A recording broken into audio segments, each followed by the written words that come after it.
Hi, welcome to Logic Roots.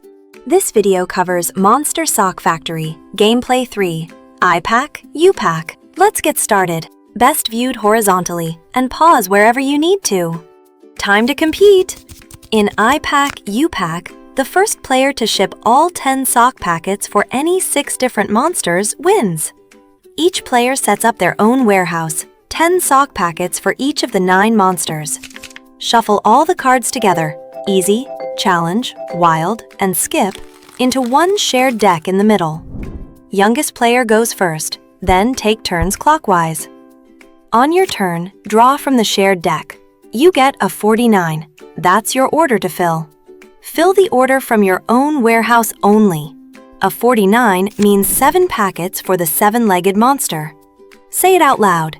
7 times 7 is 49! Shipped! Skip card? Pass your turn. Better luck next time. Wild card? Lucky. Ship all packets for any one monster. First player to ship all 10 sock packets for 6 different monsters wins the whole game. Now go play with math. Ready for the next level? Watch Gameplay 4, Packing Superstar. The link is right here.